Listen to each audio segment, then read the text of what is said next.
So if you're a mid or a senior, we can definitely talk to you.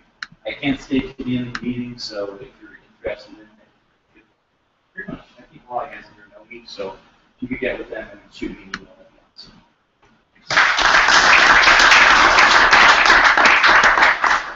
Andy Hayes, been doing Ruby for about 8 months. Really working as a PHP programmer. I hate it, it's horrible.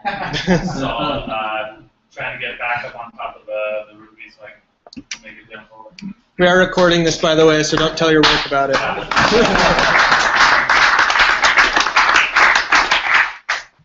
name is Justin. I just recently finished the depth of that. So I'm looking to sharpen my skills and get better at Ruby logic.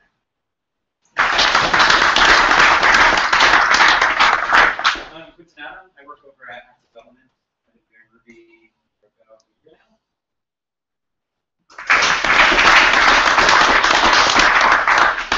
I'm Derek Ledford. I've been doing Ruby for about a year. Work at Total Site. My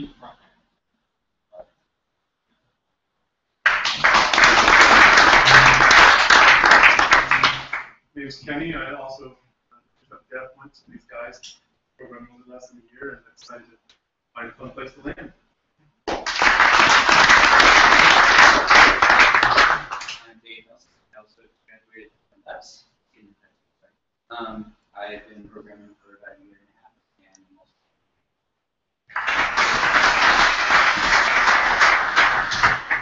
and I'm Brandon Barker. I'm at a company called Optimus Support.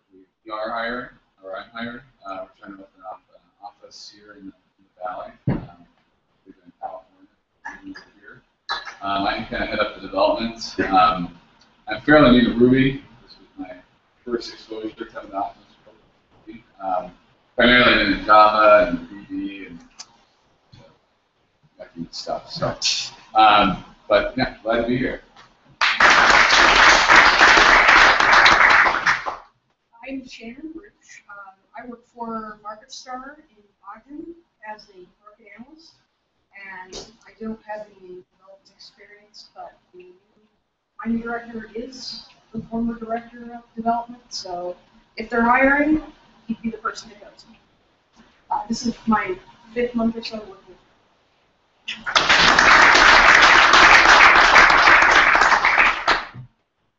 I'm Chuck Wood. I'm the host of the Ruby Rooks podcast. I'm a freelancer. I am both hiring and looking for work. One's perpetual state of being, and the other one is I need help getting all the work done. So if you're looking at doing some freelance from company, it can both help you get started and maybe find you some. So I've been doing Ruby for about 7.5 years and still love it. So.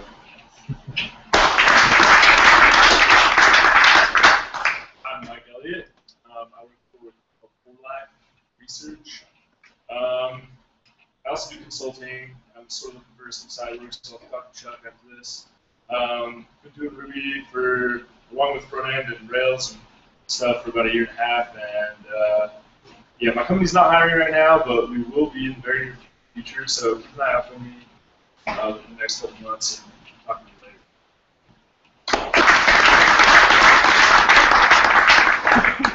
I'm Julio Salguero. Did Ruby a little while ago for a few projects, just on my own. Trying to get back into it. Just trying to get out of the call center.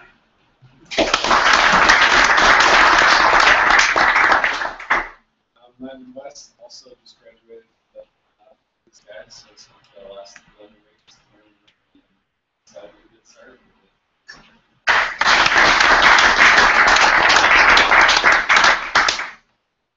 Cool. Anyone not go? I think we got everyone.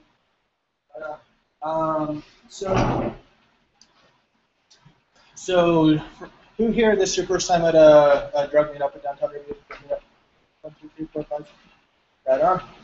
Welcome. Great to have you. Hope to see you around. For those who don't know, we have a monthly meetup like this, first Wednesday of every month, where we normally do presentations and talk about share ideas, or we'll do some hacking activities, or but typically we'll have a topic and somebody leading the discussion.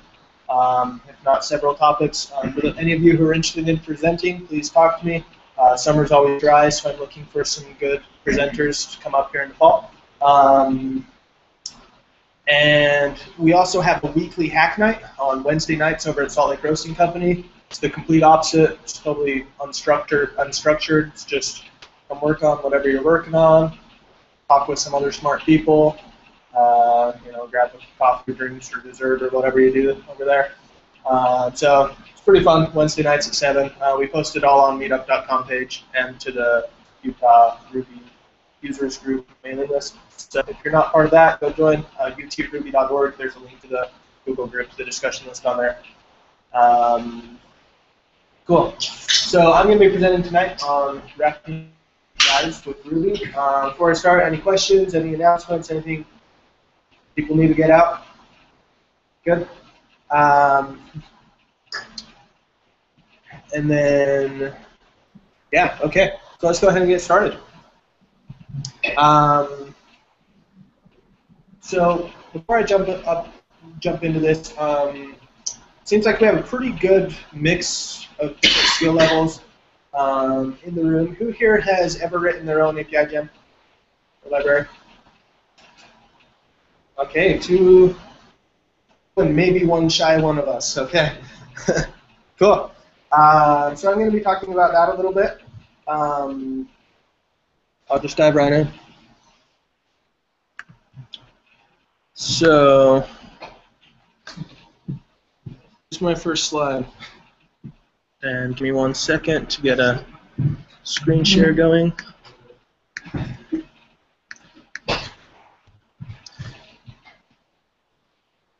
Okay, who here can relate to this? Okay. Hold up 1 sec, I'm losing screens. Who here can relate to this? All right. So, often as Rubyists, we get accustomed to, yeah, there's probably a gem for that. Because it's often true, at least with popular services. But sometimes there's not. So, today I'm going to be talking about wrapping APIs with Ruby. Most of us kind of feel like this when it comes to this topic. Okay? So I'm going to be talking a little bit about, let me ask this, who here has built gems before? All right, like 2 more people than those who have done APIs. Okay. So I'll focus a little more than I was planning on just initial gem setup as well, because most of the time when you're writing an API, you're probably putting it into a gem. I mean, you can integrate it directly into your application, but it's no longer reusable. So, on internal projects, that's fine, but even with internal projects, oftentimes you want to extract it out into a private gem that you can share between your projects. So I'll focus a little bit about just the very basics of writing a gem. If I lose you there, Google it, okay?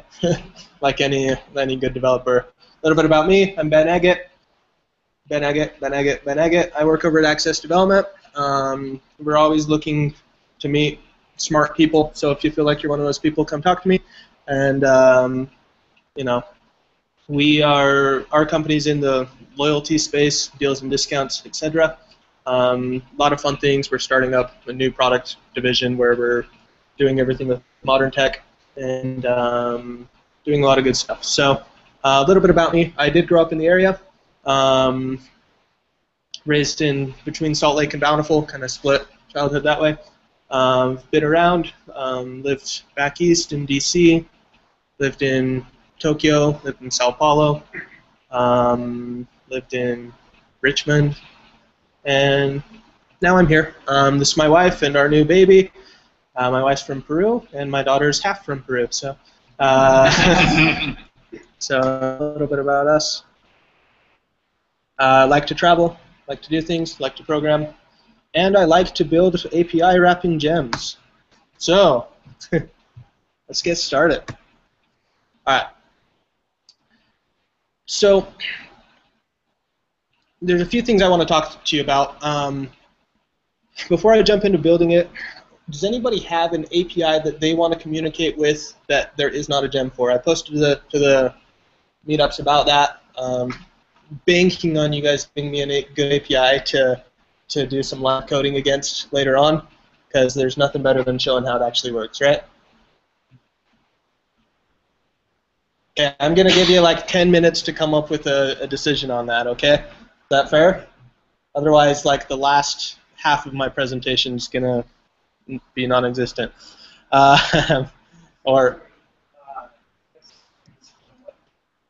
So an API that you want to program against that there's no like Ruby gem for. Or the Ruby gem out there is outdated, or it sucks, or whatever. I don't care the criteria. You know, I don't really want to build another Twitter gem, is the point, right?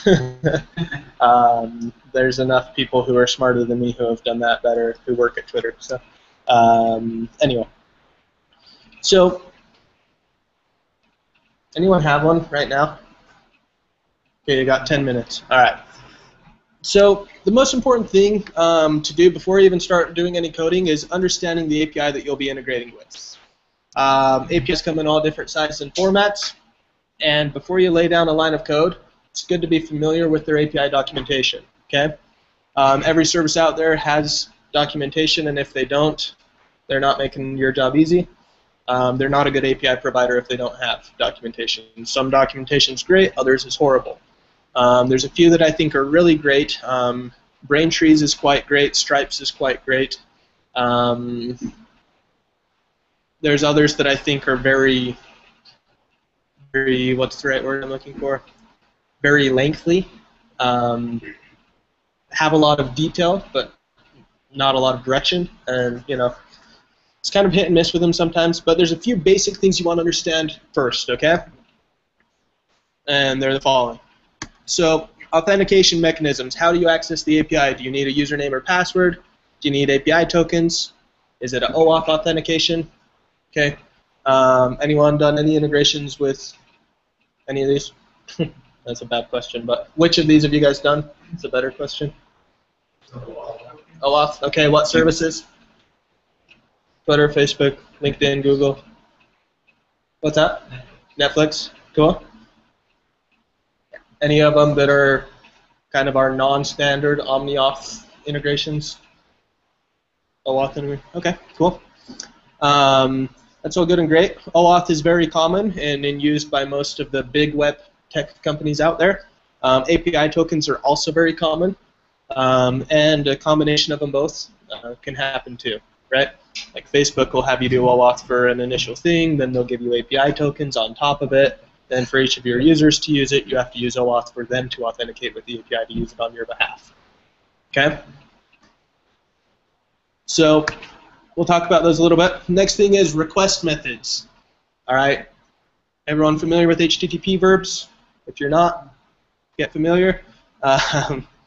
You know, the most common ones you see in APIs are going to be get and post most of the time.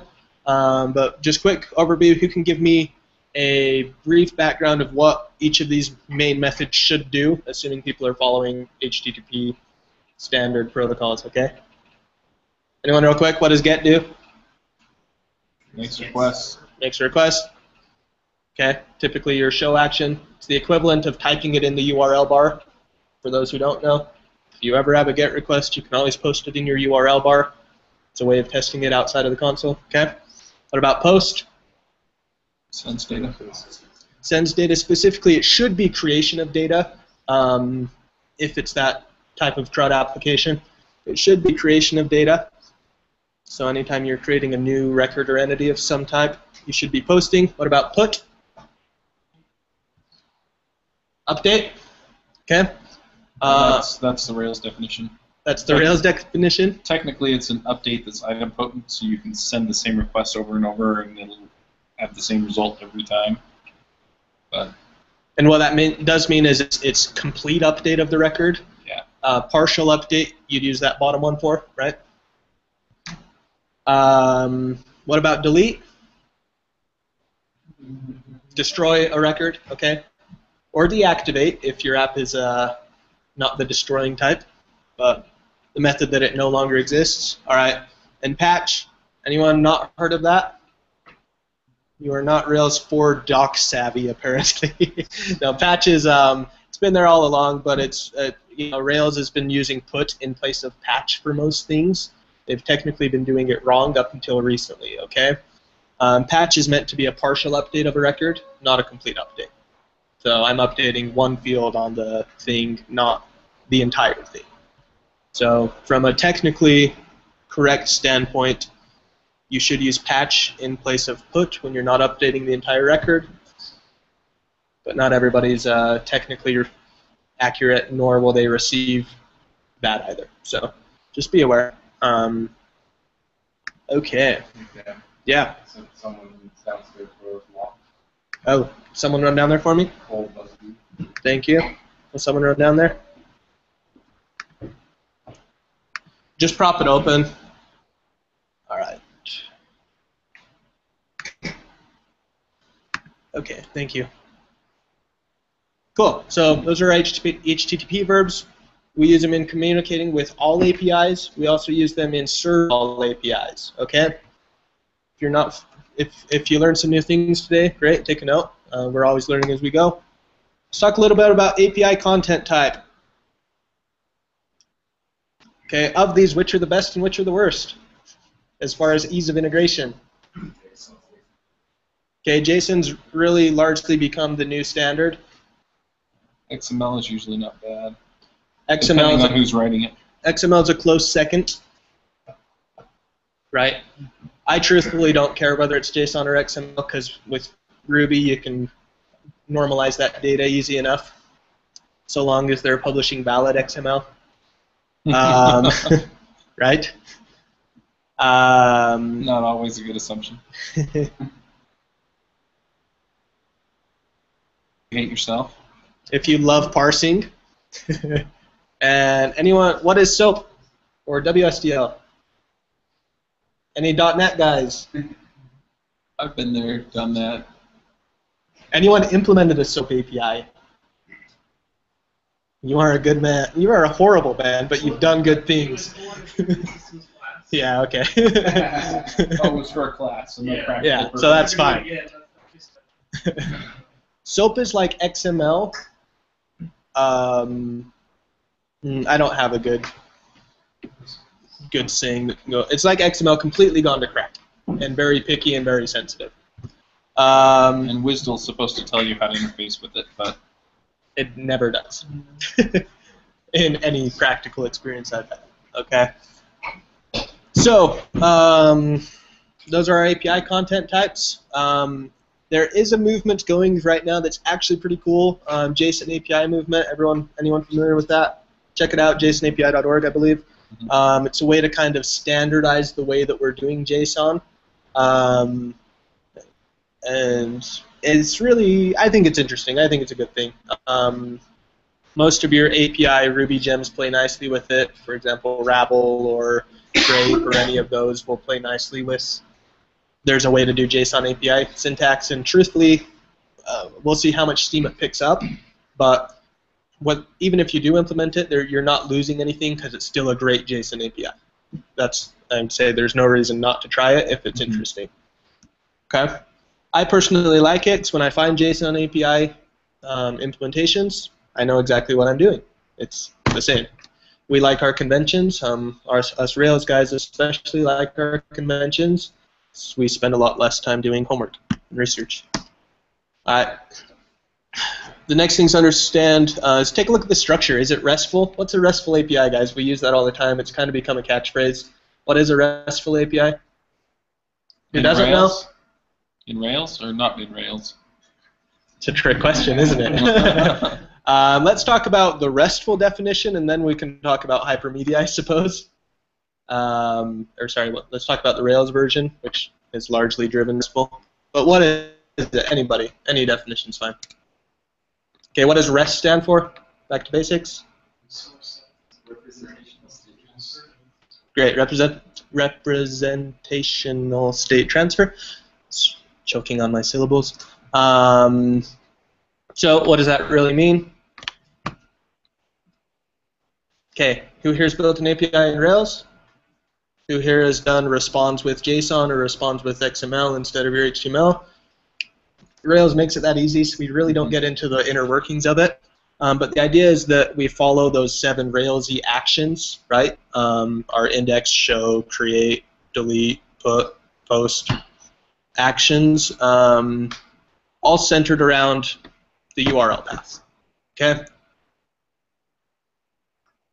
Further explanation wanted?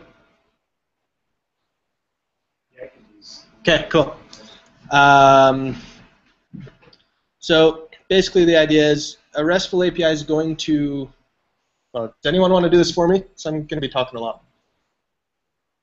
Basically exposes a set of resources that you can interact with in specific ways to do specific things.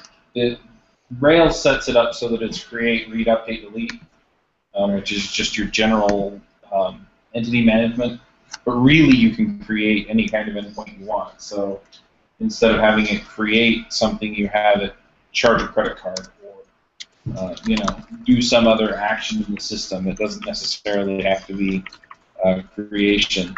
But a lot of times you can kind of shoehorn things nicely into it. That's the way most of the authentication systems work in Rails. Is you have the create.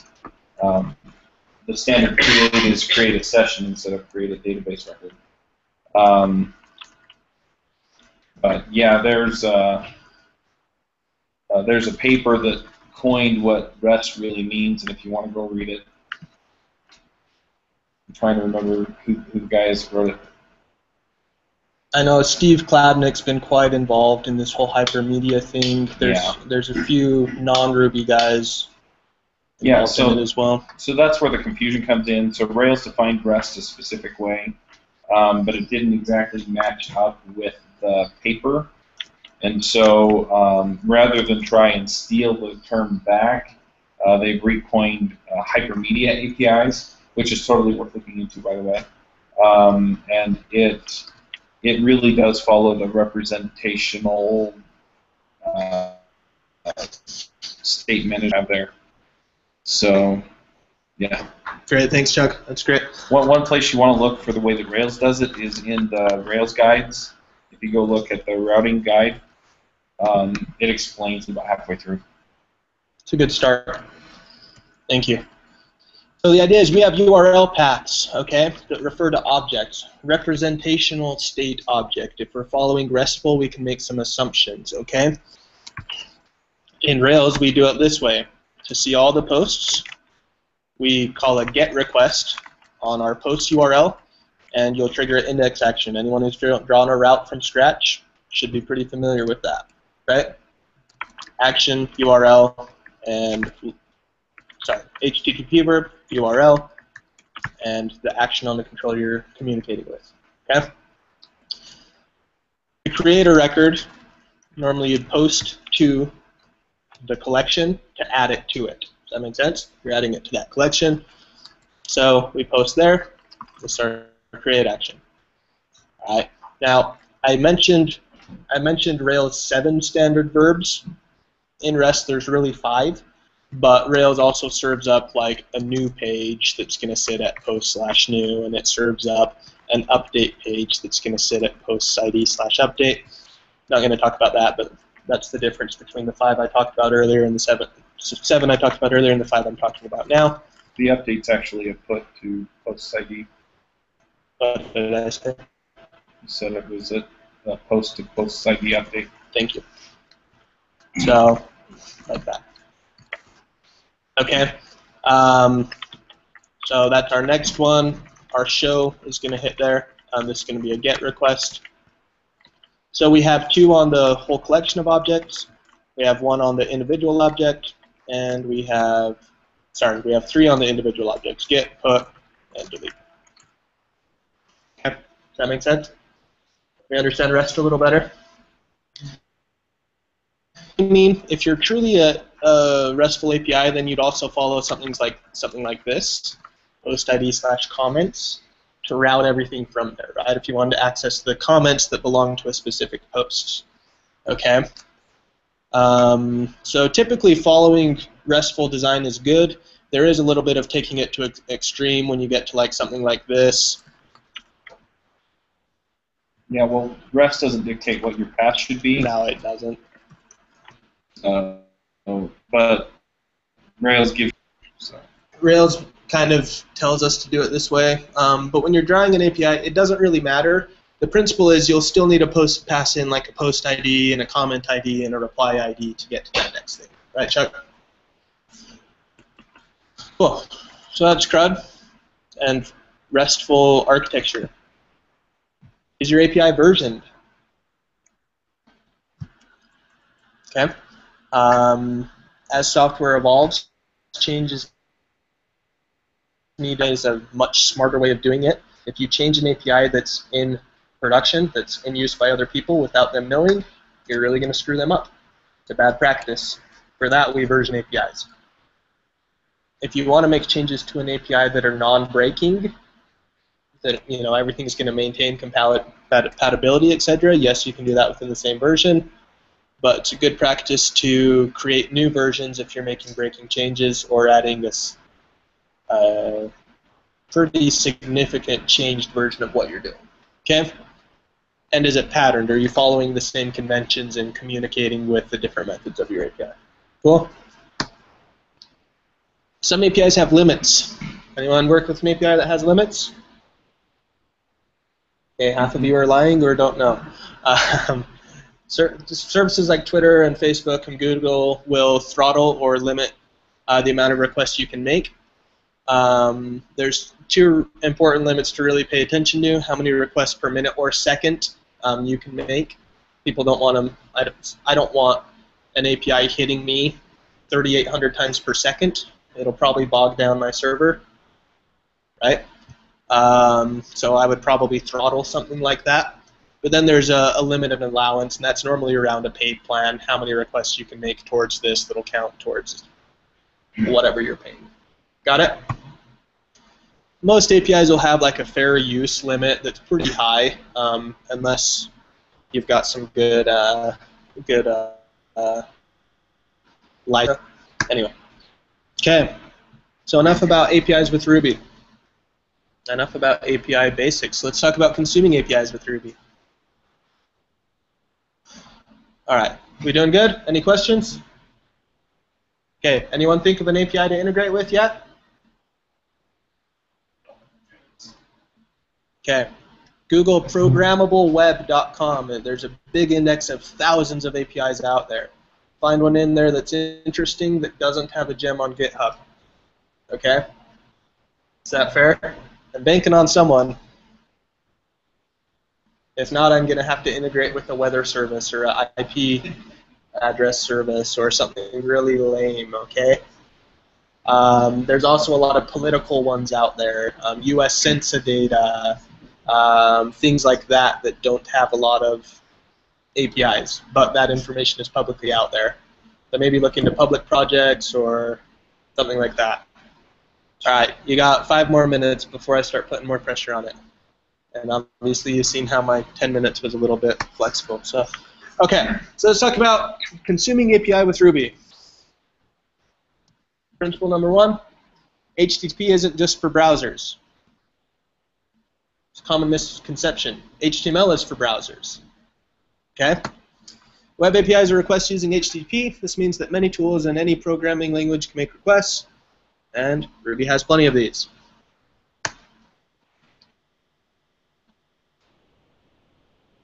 There's some already. It's very simple, it's great to use, and it's really good for simple requests. When I'm building simple APIs, I reach for this one because I'm doing a lot less configuration code. We're going to be using that today. Net HTTP, this is built into the Ruby standard library. If you're doing like very simple API requests where maybe you're only making one call to a server, this is great, no external dependencies. Okay, or truthfully, I've built large APIs even in net HTTP because performance was important and I didn't want to slow down my app. Not that HTTP party is all that big, it just wraps net HTTP. But anyway, it is built into standard Ruby library, and you don't need any extra gems, which has its benefits, especially when it comes to creating a gem that's easy to integrate. Okay, let me back up. Who here's used HTTP party? Yeah, that's a little better. Who here's used net HTTP? you're uninformed. Everyone's used it because Rails uses it so much in everything it does, but maybe not for consuming APIs. Okay. Like I said, it is built in, and it's really a building block. Most of the rest of these library. wrap around it anyway. Yep. Faraday is nice. It is quite simple, but it supports multiple backends if you don't want to use net HTTP underneath the scenes. As you can imagine, there's plenty of other options out there with specialties towards certain tasks. So once again, understanding the API you're working with gets important when it comes to selection of tools to use. Another one that has some advanced functionality, things like parallel requests and streaming. Interesting to look into if you're doing anything like that. Okay, so it's a quick lesson.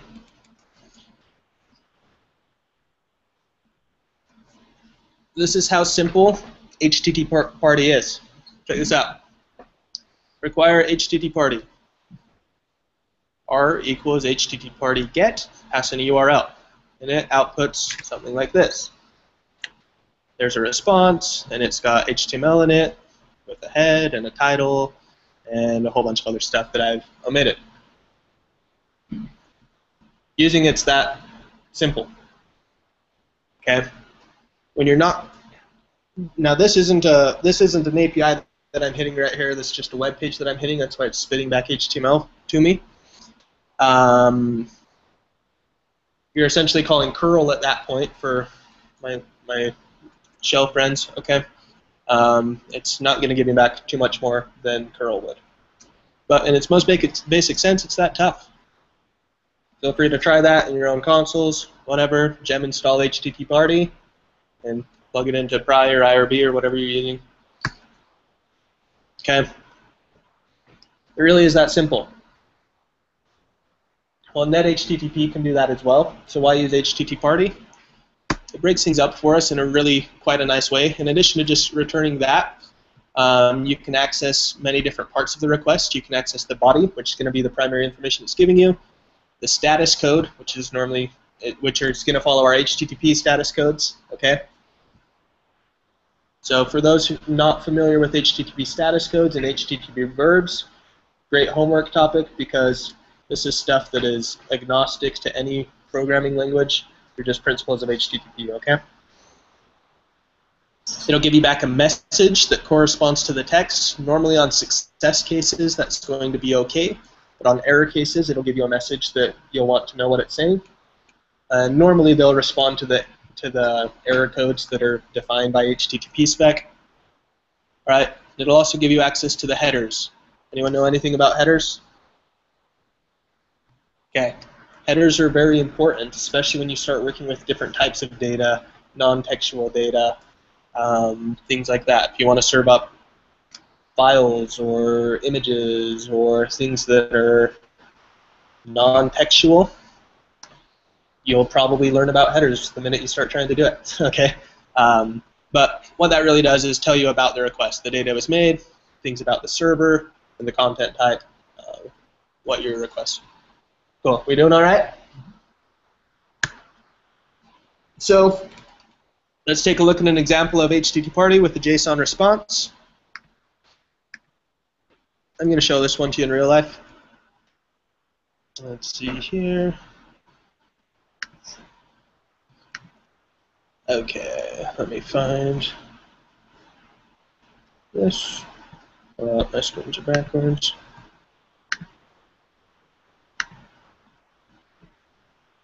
Alright, let me come out of presentation mode. And let me come over to my shell.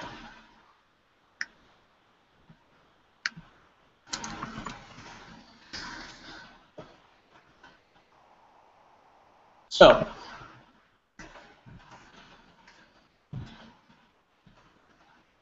I have HTTP party here. Let's find out. Let's maybe find out. Or let's just go somewhere that I'm certain I have it, because that's apparently being slow.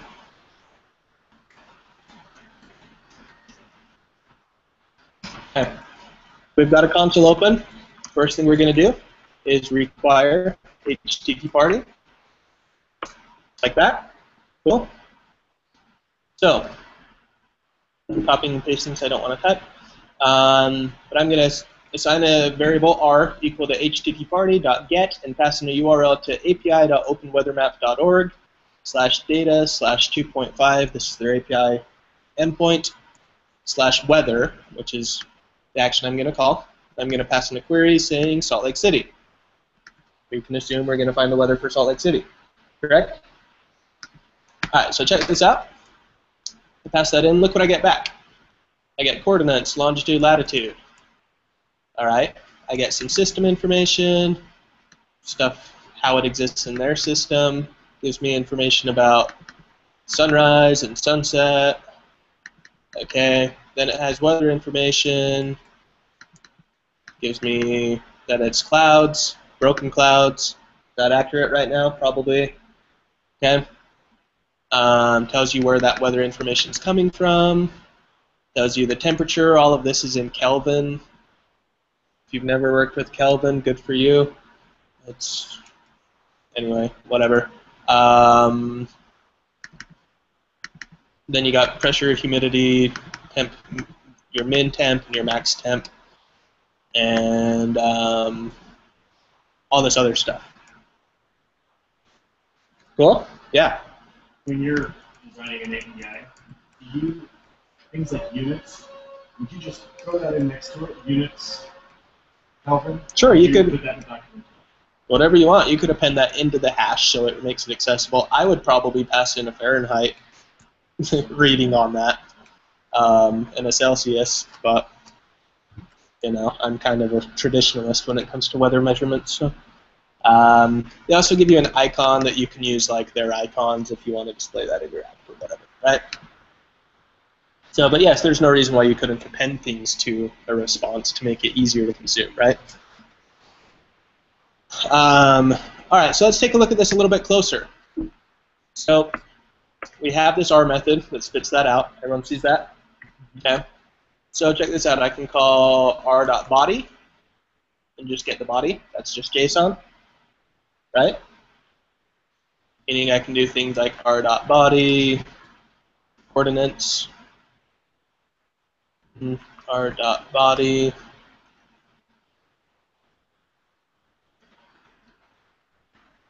oh, it's in quotes. I passed in a hash.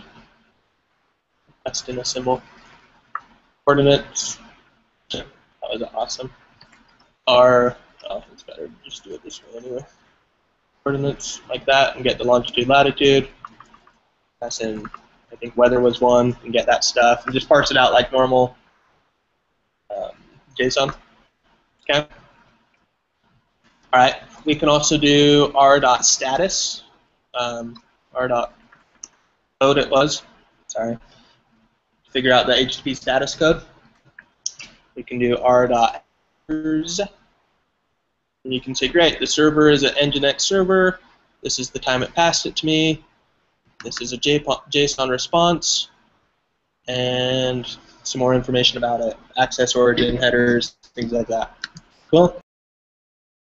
Our message, and it's going to say OK. As it was a 200 request. Cool. So HTTP party makes that easy. Like I said, normally your body's going to come back just a string of JSON like that. Okay. Let me get back over to my presentation here.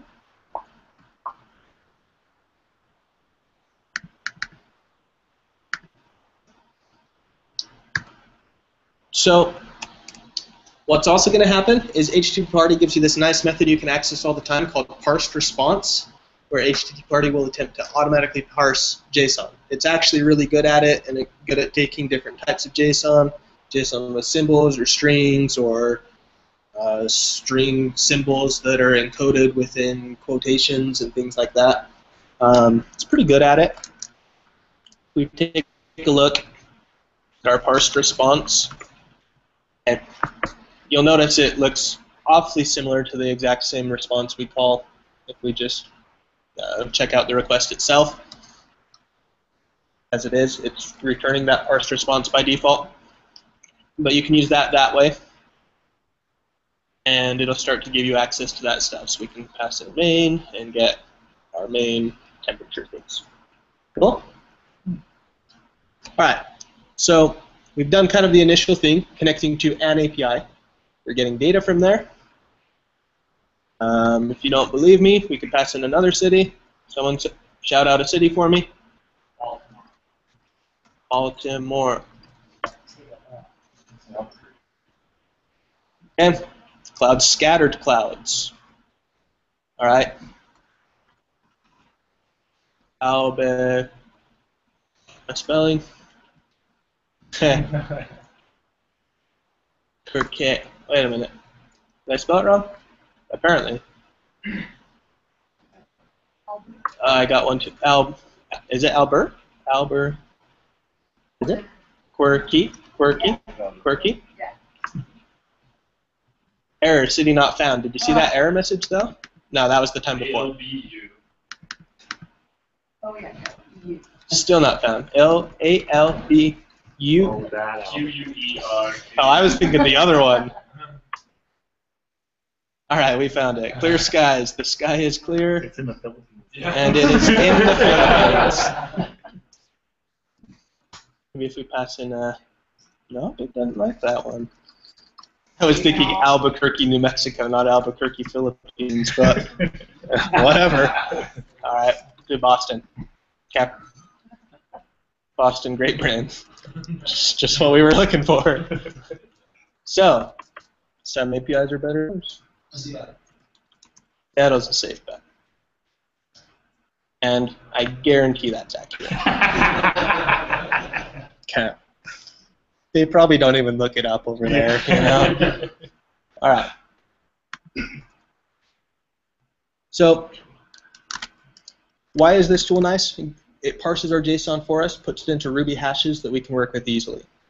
Once you have your data into a Ruby hash or an array of some type, data manipulation becomes easy. Okay?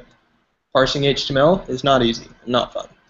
But when you can get JSON into a hash, then data manipulation becomes really quite simple. All right. So as you can see, parse response returns a Ruby hash. It took it, parsed it. This also works with XML. That's why I said in Ruby, I really don't care too much whether it's JSON or XML, because converting one to the other is not a big task. We have methods built into standard library that can cast JSON or XML into hashes really quite simply. We have 2 XML and 2 JSON methods that just do it for us. So I really don't care for the most part, the input form that comes in. If I have a preference, I'll always pick JSON because it's less code, less characters, less parsing, quicker, more reliable. All right. If you're not using HTTP, if you choose one of these other ones that don't have any JSON parsing, then Ruby gives you, there's a JSON class, JSON module, that gives you a parse method that you can call on an output like that. So you would do something like this. All right, notice here I have this rbody that's giving me this JSON information back, but it's escaped in a string. Okay, we could call it JSON.parse and pass in that rbody. We get the same thing. One less step. It's Ruby anyway. Or rather, they're calling that for us. But theirs is a little bit more sophisticated at handling with exceptions and stuff, I believe. All right. Okay. So let's talk about dealing with the data a little bit. Look at what an API is, how to make a request using Ruby, what you can get back. Let's take a look at how we could actually use this. So this goes to your question earlier. How would you actually use this in a Ruby class? Okay. All right. So who can explain my code to me here? My code to the group here. All right. So I have a simple weather class I've created. Someone want to give it a go?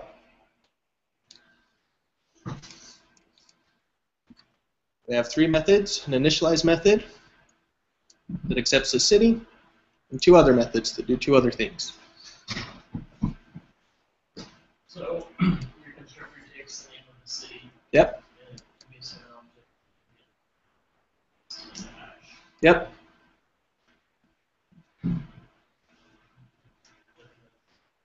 That's pretty much it. Yeah. So I got two methods: current weather and get the forecast. Not to like down. No, it's simple. That's the point. This isn't a big, ugly Ruby class or method. It's really quite simple and straightforward. It can get even simpler than this, and I'll show you that in a minute. Okay? So I take a city. What's this bit of code do? Anyone? And why did I need to put this in here? Anyone use CGI? Okay. So, what would happen if I passed in here Salt Lake City like that? Add URI, it's not good, I can't parse that. Computers don't know what spaces are. Sorry, GET requests and browsers don't know, well, browsers fill them in for you, but White space is disallowed in URLs. white space is disallowed in URLs. Your browser will throw it in there for you automatically. If you type that into the URL bar, what is white space? %20. Or plus, actually. Either way. %20 is technically a space character. Your plus is used for joining words together. Okay? Either of those work. Notice if I call, now why do I use CGI escape and not some other escaping library? Well, it's built into Ruby, it doesn't cost me anything. There's a lot of other ones out there. Rails gives you escape methods, escape HTML, or raw methods even. But if we pass in a string, Salt Lake City, look how it comes out. Nice and URL friendly. Cool? So that's the only little bit in there that is something we haven't talked about yet. All right. So I did that as a fail-safe. Should somebody try and pass in a city that has more than one word? It's gonna happen. Okay. All right. So we can see that the class is initialized with the city name. Then the instance has two methods to access the weather API. So I just made a simple Ruby call, slc equals weather.new, Salt Lake City, slc.currentweather, slc.forecast, and it returns all that stuff. Cool? You guys want me to show you, or do you believe me? Show you. us. You shouldn't believe me. Dirty liar. All right, so somewhere around here. You just saw who really knows you and who doesn't. Okay, so here's our nice Ruby class. Okay. I will take this a step further even. No, I'm not going to. I'm just going to paste it right into console here, require HT party, and build the class. Okay? So I have this weather class that exists now. All right? I can call weather.new on it if I don't pass in any arguments. Tells me that I need to. So I can pass in Salt Lake City. You get a weather object back. Okay? Let's do a new city, Portland, equals weather.new, Portland. Now I've got a Portland object back. Now I can do whatever I want with this. I can do Portland dot, what was it, current weather. Here's my current weather for Portland. Cool? So now I can start playing with this data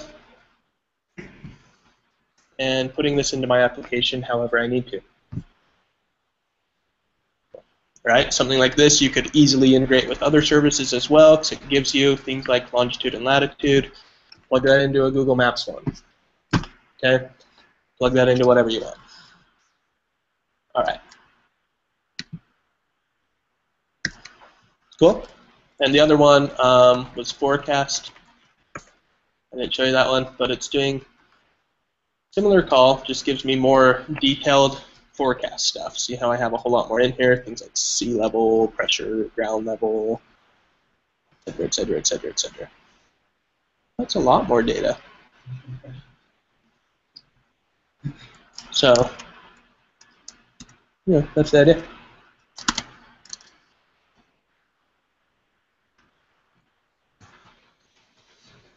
Okay, so now that we have that class, we can easily use this weather API functionality. It's easy to test, it's easy to extend, easy to wrap in a gem, and use it across our projects. Okay, is that a decent example of communicating with a live service? Okay, so let's build an API. It's a drum roll. All right, what APIs did we find? There's a wish API. It's like a shopping made fun. Shopping made fun. Can you post a link to the meetup page so I can just click on it? Sure. It does sound sassy.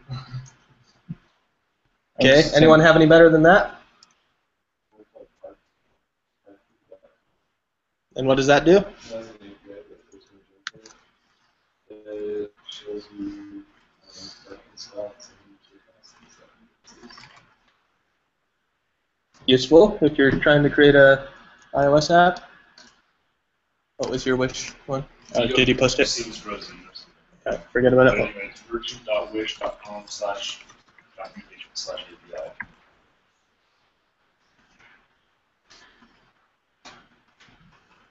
Okay. So we have Park Me. Find and reserve the perfect parking spot. They have an API, but not a gem. Okay, so let's take a quick look at this. Salt Lake City, Utah. Search. Oh, look, there's one. Let's see what it does. It finds one. Daily max, $5. Not too bad. If you're parking all day. Okay. And what does Wish do? Fastest way to sell your. What does Wish do? I really don't know. It does make shopping fun.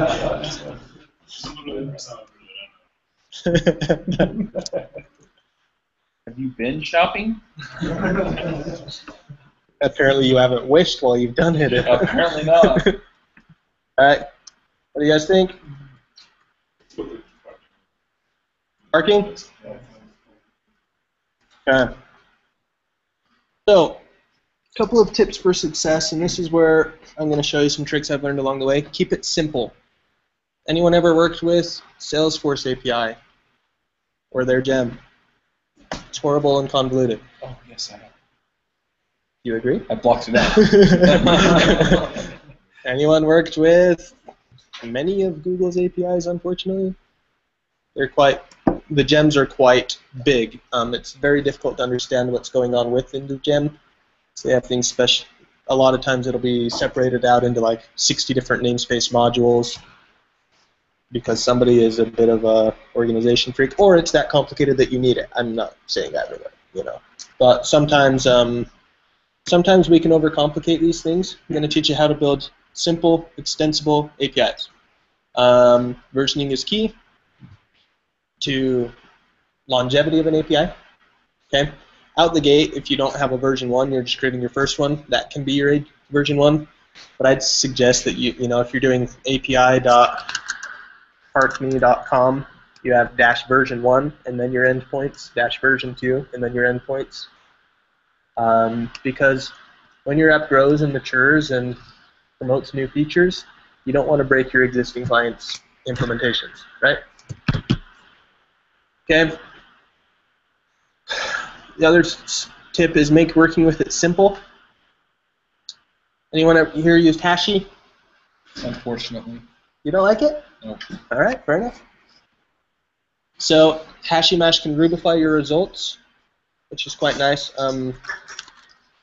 Does a few things like, you know, adding in different access to your keys. What that means is I try and come here, and I have this great, what did I call this one? Portland. I have this great thing, current weather. Okay. Then I want to access my weather information. I need to pass it in hash style like that, and pass in my string as a key to get it back. If I accidentally pass in a symbol, it's not going to work, so it's not going to find it. Hashi Mash allows you to There's a Ruby method called with indifferent access that'll allow you to do that as well. So if I were to call like with indifferent access, oh sorry, that's a Rails method. It's part of active model probably. I don't know. There's a Rails method called with indifferent access that'll allow you to pass in a symbol or a string and use them interchangeably. Okay. Ashy is a gem. See if I have it here. There it is. That'll allow us to do that. So let's do this. I'm going to say new Portland equals ashy mash dot new. I'm going to pass in Portland. They didn't like that. So I'm going to show you my real example because I don't want to debug that right now. All right. Anyways, the idea is that it'll allow you to do that indifferent access thing. It'll also allow you to call method names on it, like this, and just do method chaining, which makes programming a little bit easier than remembering was it a string, where did it belong in the hash, etc., etc., etc. So it's a preference thing, it's a design preference thing, but I'll show you how that can help.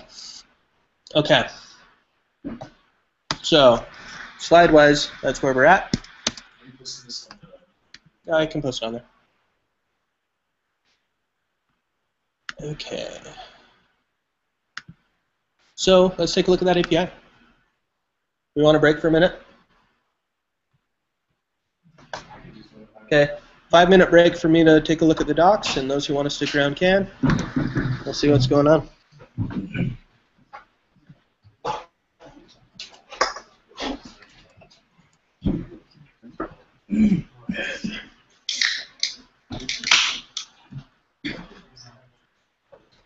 So where are their docs? API. API.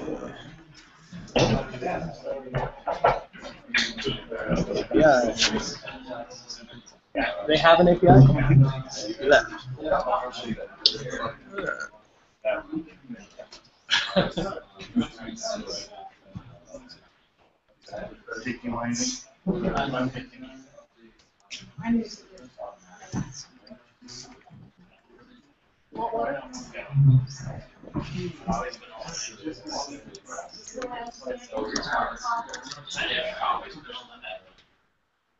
Yeah, so you just set the event.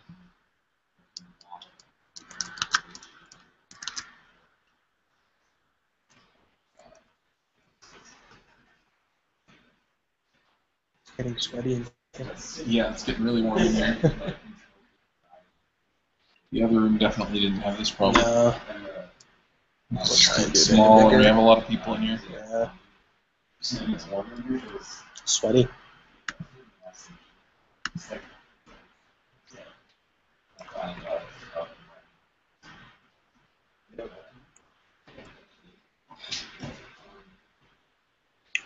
No Ruby, but there is JavaScript. There.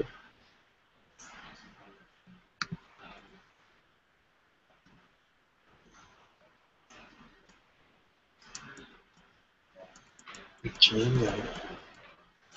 What? No, I'm just reading it. Django is what their company stuff is on.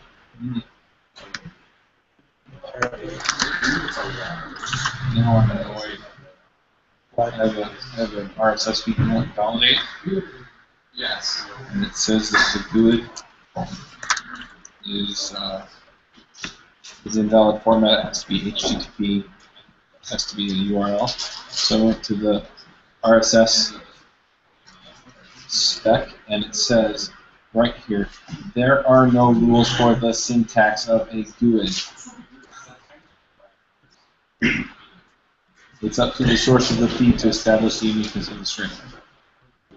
Nice. If the element has an attribute called isPermalink with the value of true, then the reader may assume that it is a permalink. However, my feed does not put that on there, so. Once again, they don't follow spec, huh? Yeah, well, Sucks. the spec is written by the W3C, and the validator is written by the WC3. Oh. And that's part of why I'm just ticked. I'm just like, come on, guys. You assumed they would play nicely, huh? I can't add a stitcher in this. Fix it. I eventually switched to Ubuntu. That's exactly. You're using Ruby? He's great. He's great.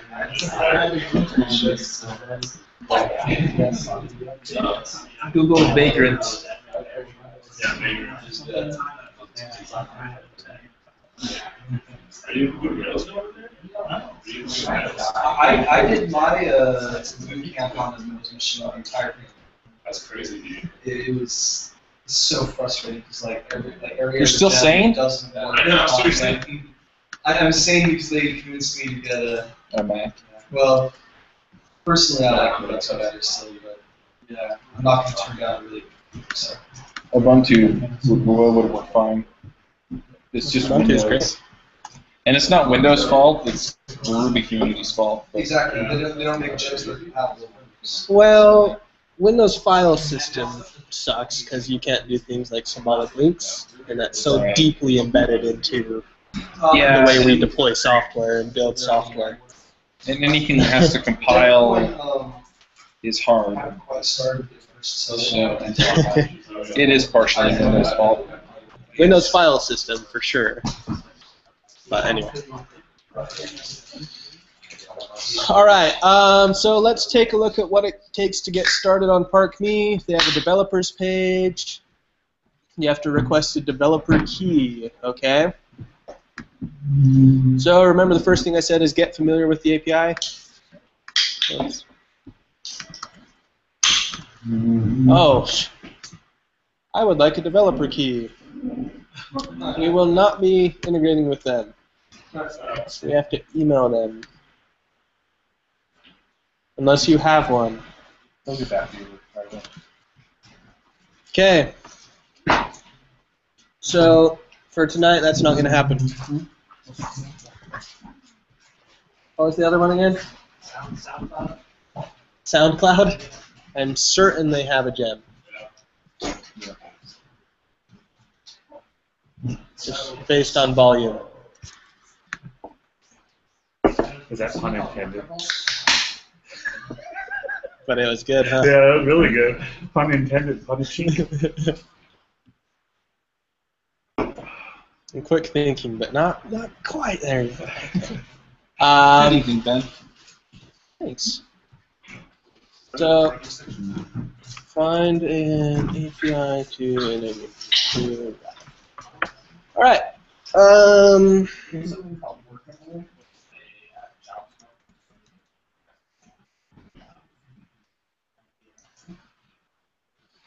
Recruiting made workable. Pricing. That guy looks awful. They have an API. Use our API, private API. Hey, I want something that we can sign up easy and quick with. That's not gonna take a credit card. Is this one of those or not? What was your other one? What was shopping made fun? Wish. Wish.com? Yeah. It must be good if they bought Wish.com. Probably just pick something that is easy and free and What was it? Merchant.wish.com.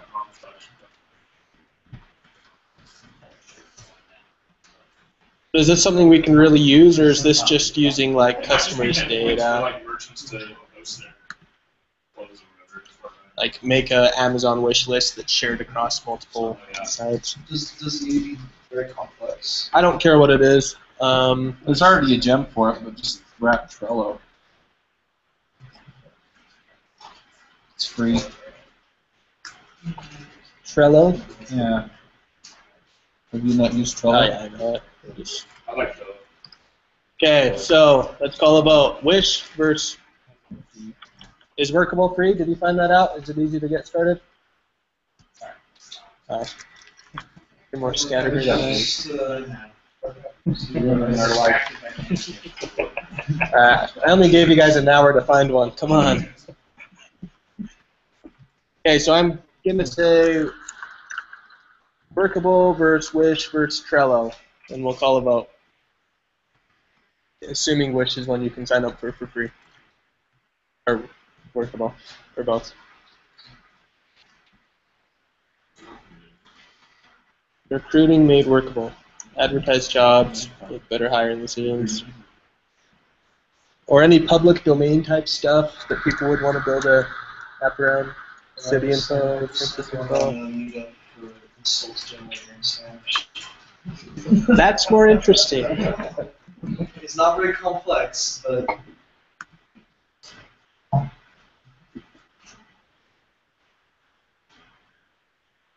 This has practical use in my home. I mean, basically, there's only two things. Just group complexity and app complexity. Alright, so where is their homepage? Oh, they don't have like a homepage. This is it. API culture.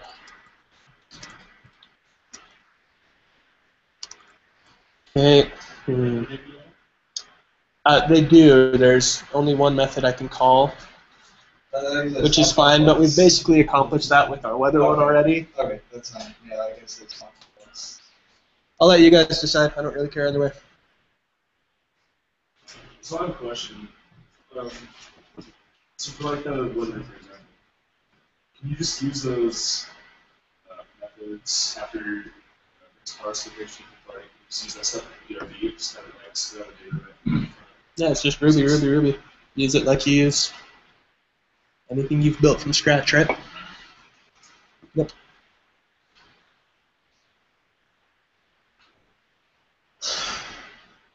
Okay. Alright. For time's sake, who here wants to do, we're going to take a vote on Workable, Wish, Trello, and Insult Generator in Spanish. Okay. Workable? Not going to happen. Wish? Also not going to happen. Trello? Will probably happen. Insult Generator? Is a little less likely to happen. Okay, Trello it is. All right. So you guys failed. I wanted one that didn't have a Ruby gem already. Maybe their Ruby gem's horrible and we need to rewrite it, right? So you're out of date. That is. Maybe it was something else I was looking at. You're out of date. Nope, it's up to date. June 27th. It was meetup.com. It was a year up. I haven't updated it. Would we rather do Meetup?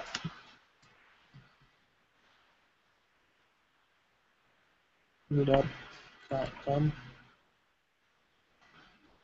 They may have just not updated their API. Well, I see 2008.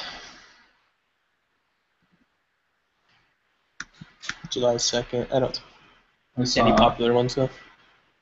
You see any? Trying to remember where I saw it. I think it was like Meetup Client or something. Meetup, Ruby, Meetup. Nope. Oh, very good. Meetup_client. Last update, June 26th, 2015. What stars do that have? 1. I think there's a little bit more popular one. There's an Omnioth Meetup. No, you might be right. This one's 2008, so. Okay, how about Meetup? It seems like a little more ambitious. Okay, cool. So, where's their docs? Meetup API. Meetup_API. Cool. Meetup API. All right. So, let's take a look at it. Meetup API provides a simple RESTful API. Yay! Great. So get to know your API before you start coding against it, okay? That means we can already make some assumptions. All right. So it has a simple RESTful API and streaming services for extending your community using the meetup platform from your own apps. Okay. Here's the basic principles. Composing a request. API is a set of core methods. Common request format. They combine to form a URL. So we have our base URL here, api.meetup.com. We have a version. We're going version 2. Everyone see that? They versioned their API, which means they're doing something right. Okay. Then we have an action that we're calling called groups, and we're specifying the content type, JSON. Then we start passing in parameters, zip code, topic, keys, and whatever else they let you do. Oh, and your key is going to be your unique API key if using key authentication. Okay. There's optional parameters, pages, offsets, and descriptions, or sorry, descending, reverse sorting order. So they'll do pagination on their side for you. You just need to keep track of it and do pagination on your own side, meaning they're going to return 50 results for 100 results at a time, not thousands. Okay. Meetup API supports cores, which means that we can communicate with API directly, which is good. This is header stuff. This gets important if you're trying to integrate with somebody who makes you specify certain headers. Okay. Default character encoding is UTF-8. If you wanted to do another one, you'd have to specify in header to do it. We're not worried about that. Okay, if you request JSON and you want to play with the API in a web browser, callbacks are useful. All right. So they have some JSON methods, and it's important to look at the response that's coming back so that you know how to start working with it once you get to that point as well. Okay. So here's a JSON response. Here's an XML response and what it looks like. And it looks like they're starting to release a version 3 API. There's JavaScript ways of doing it with JSONP if you're doing AJAX calls. Cool. Okay. Goes through error codes. They look pretty standard. All right. Limits and throttling. They limit the frequency in which they'll produce successful responses. So it doesn't tell you how many, which is wise. Because if you say we throttle you to 400 per minute, then somebody's going to try and do 399. Okay. But if you do too many, you'll get a HTTP 429 error and a message that you got throttled. Okay. So those are kind of our API rules and basics right there. Let's take a look at what we can do with it. Notice the contrast is horrible, but we have an HTTP verb, post or get, on each of those. Okay, everyone see that? All right. So looks like we can look up certain boards, we can look up categories, we can look up cities, we can access the dashboard, we can access events and different things on events like event comments. Well, that's a horrible layout if you're cutting it off. All 6 of those look the same. All right, do a whole bunch of other stuff with events. I'm assuming it's your CRUD actions around comments. And you've got feeds, you've got groups, you've got members, photos, profiles, streams, everywhere stuff. And guess that's in the future of theirs. Other stuff. Cool? All right, so what do we take away? We need a post to them. They're versioned. We hit an endpoint, like any one of these, and we need to pass in a key as a parameter for it to work. Otherwise, we're not going to get authenticated. Then all their other parameters are optional, and I'm assuming clicking on any of these will show it to us. So let's take a look at groups, because that seems pretty common. Let's find some groups first. Sound good? So here's groups. Oh, that's nice. They have an interactive console you can take a look at. And you can, I mean, presumably we could find our Ruby group by passing in a topic name. We could pass in city. And man, that is such a bad city. You must provide a country, state, city, latitude, and longitude, or zip code. So they have some rules that we're finding out. If I had more time, I'd read the documentation more closely on each one I'm trying to do. But I don't. So we're going to make some guesses and pass in a zip, so that seems quicker. They do have lat long. We could use our awesome weather class and meet up together to find the weather based on meetup events, right? Everyone seeing how this can work together? All right, so Ruby programmers in Los Angeles. Oh, I put 90210, didn't I? Let's try. That's like my default, like, you know, demo at example.com. 90210 is mine. All right, Ruby on Rails SLC, Rails grinders. Cool. US Mountain, right on. That looks familiar. Okay, there's our group right there. All right, so we're seeing this JSON response coming back. Okay, let's try it. So very first thing I need to do is get an API key. API key. Oh, I have one. All right, nobody look. I can reset this later, so. Good luck, yeah. Okay. Due to lack of time, I'm not going to worry about the gem part of it right now. I'm going to just focus on building it out, okay? If we have time after, I'll throw it into a gem. All right, so I already have an API key. I'm going to just call it API key in my console for a second. Paste it in. All right. Before I start building out a Ruby file, I want to first try it. We don't like coding in the dark, right? Okay. So let's try and get that basic example working. So presumably,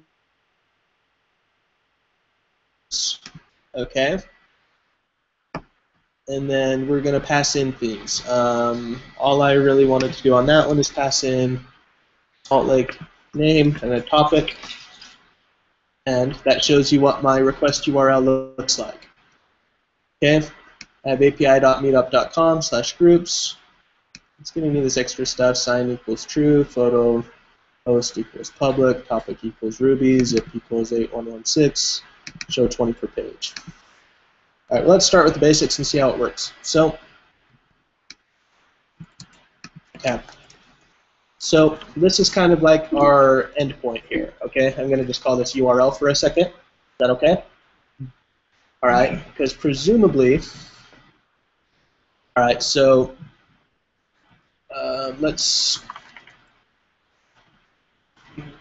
okay. So I need to create something that looks like this and pass in a key saying this key right here. And I need to pass in a topic. Let's say Ruby. And I need to pass in, was it zip? Is that what it was? Zip equals 84116. Okay. Before you start building an object around it, just try it in its most basic form first. Get it working. We don't like coding in the dark. Okay? It's my philosophy anyway. So, http party class.get, pass in this URL. Ta-da, we did it right. Cool. Okay. Satisfied that we can make a successful call? Okay, let's pull this into a Ruby class. So, I'm going to come out here. Want me to make a gem? It'll take like 2 extra minutes probably.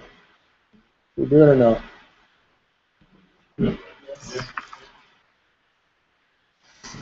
Let's call this Pop Shops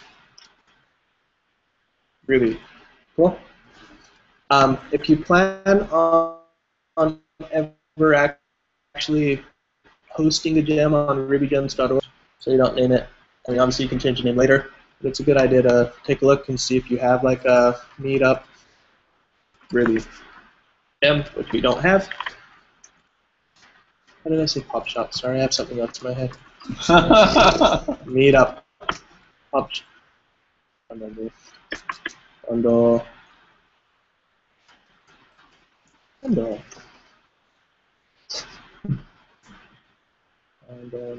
Bundle gem.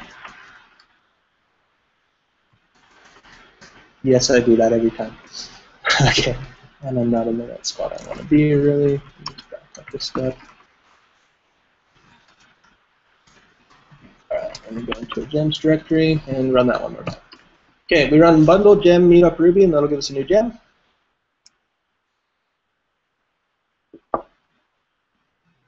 And that gems folder Ruby is going so slow.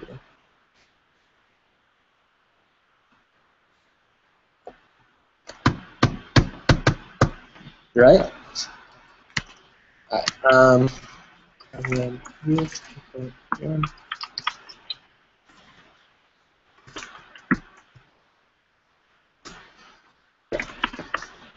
Currently I have a bad RVM in my gems directory. Okay. Okay, so let's look at what that did. Alright. So I'm going to cruise through this part. Gave us a few files. Gave us a gem spec. Okay, where we can describe our gem. Gives us a gem file. Gives us a lib folder with a meetup directory. Oh, it namespaced my Ruby class for me. I actually like that.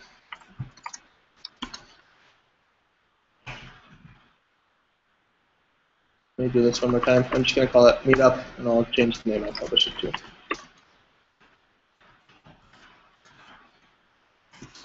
Alright. If you pass in a hyphen, it's going to namespace things for you. Okay, so it gave us a gem spec. I've got one called meetup. I'm ultimately going to call this meetup Ruby, which is fine. We can write a summary description, link to the GitHub homepage, and add any dependencies. Okay, very briefly, if you never wrote gems, don't put gems in your gem file. Put them in your gem spec to get them to work with other people's apps. Okay. So to add some dependencies, I'm going to add a dependency to have HTTP party in here so we can use it. Cool. Okay. Because I'm using RVM, I'm going to just make myself a Ruby gem set real quick. And version just in my own side. So it plays nicely on my machine. Okay. Because now we can call bundle.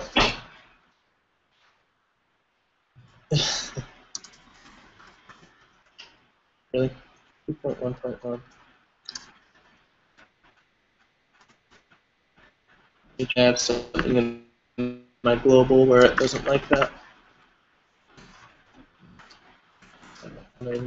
Yeah, I'm going to do it on 2.1.1. And hope I don't have that same problem, and I didn't. Cool. So notice, okay, gives me a warning, say it wants me to check this, fix me, or to do, but it installed HTTP party. Cool? You okay? All right, so it gives us a lib directory, or a library directory, and a main meetup RB file, and I'm going to start working right out of here. Okay? And notice it puts it all in a module in the beginning, all right, which is fine. Okay. So meetup has the potential to become actually a pretty big gem. They have lots of different methods. Assuming I was publishing this well enough for somebody to use it, I would probably want to integrate with all of them, not just one or two of them, or however many we do tonight. So being familiar with it is important. Okay. I'm going to start namespacing right away and just set up an API class right here that I can work with. In case I need to do other meetup stuff in the future, etc. I don't really know what I need to do yet, but it's kind of how I start out with API gems. Fair enough? Okay, so we need to do a few things. We need to require HTTP party in our Ruby file to use it. Okay? Then, within our class, we'll want to include HTTP party. And this is all in their docs. This is just the basic usage that they'll tell you. Okay? So we want to include it right there. All right. Let's come over to console. I don't like coding in the dark. You're going to see me using console a whole lot. Deal with it. Okay. So I'm going to go ahead and require my meetup API, my meetup gem. Meetup-Ruby. Thank you. 1 second. Meetup.gemspec, meetup-ruby, meetup version, meetup. I just got it. Use a dot slash in front of it. In here. Dot slash lib slash.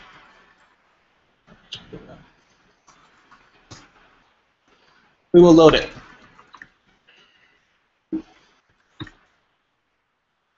Alright, director. Okay. Check your basics, right? Load. Meetup. Okay. Meetup version. Hold up, I'm just missing one thing.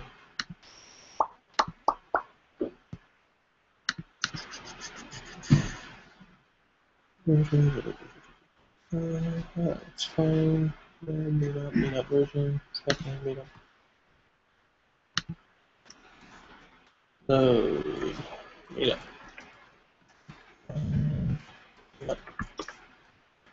Meetup Ruby. Okay, it does not like my name.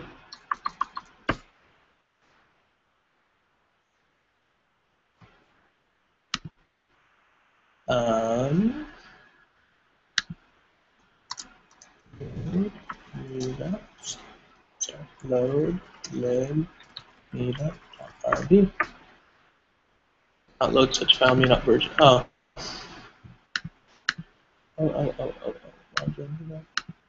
Version. Okay, it's having a hard time with meetup/version. Meetup/version. Apparently it cannot require that.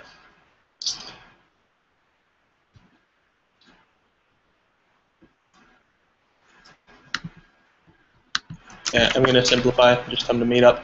Naming is tricky, and apparently I haven't found all the answers for it. Let's require meetup right now. Not load such file meetup.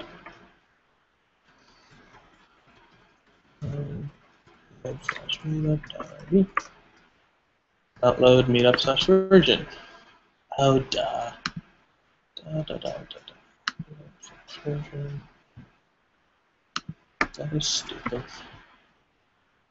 It doesn't like that. There. Meetup version. Okay, I'm not going to worry about that meetup version at the moment because I don't really care about it. Our meetup. We got it. Okay. So I have a meetup class or module. I have a meetup API module right there. Cool? All right. So let's start building in here. So I'm going to start just working right within this API class. Okay, so we've included HTTP party. Why do we want to do that? Well, because I can do something like this now. Meetup API.get and pass in that URL that I had way back here. Where was it? This rep.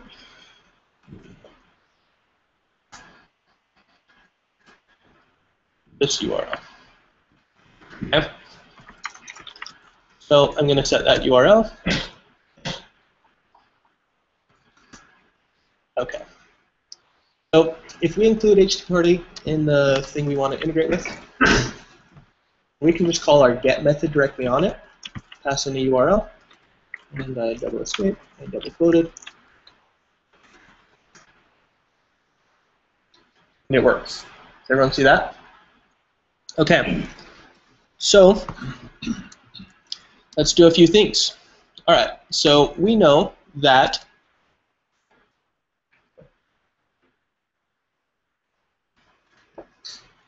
this right here works.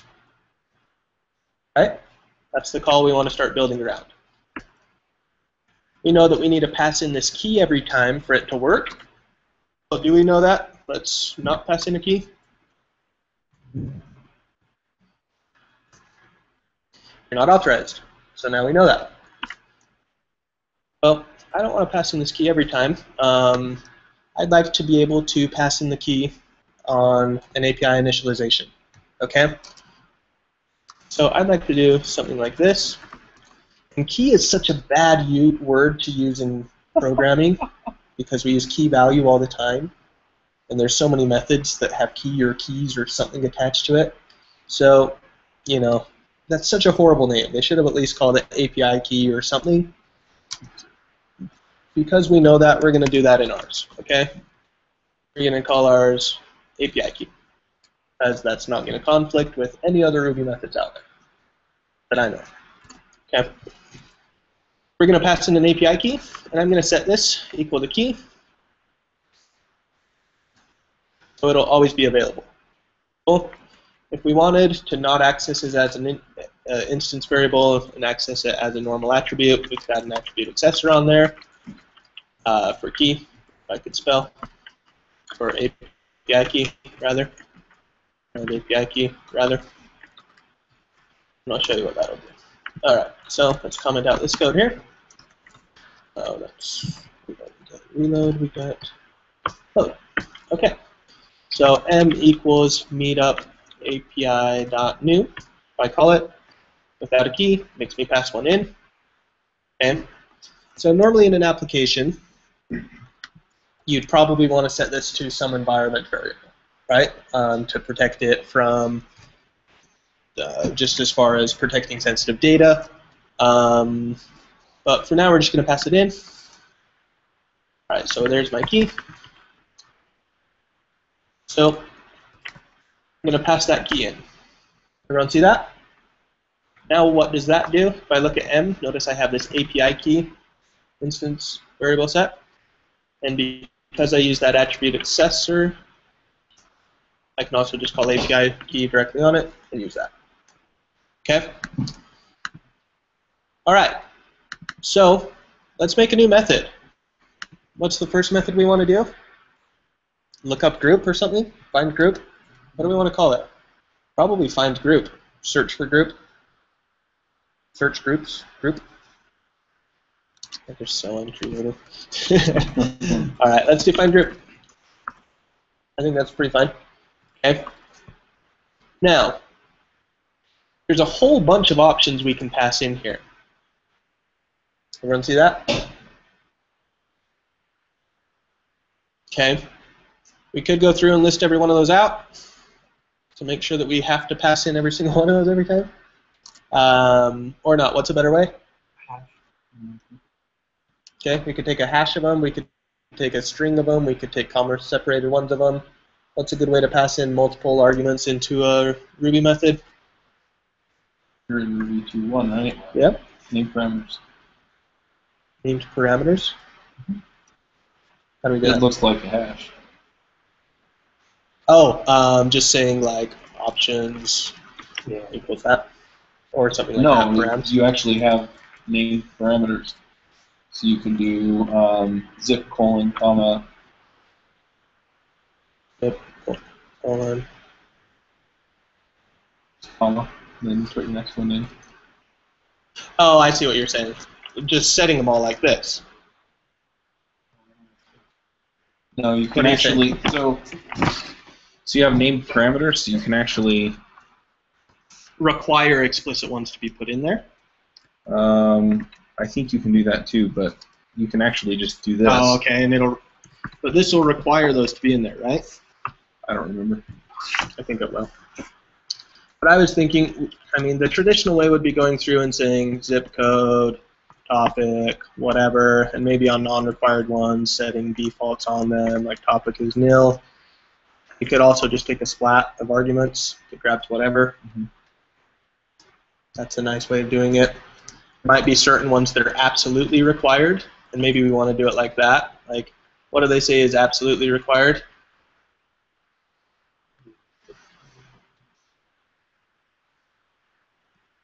Okay, so getting familiar with the API and looking at what it requires to use it, like I said, is important.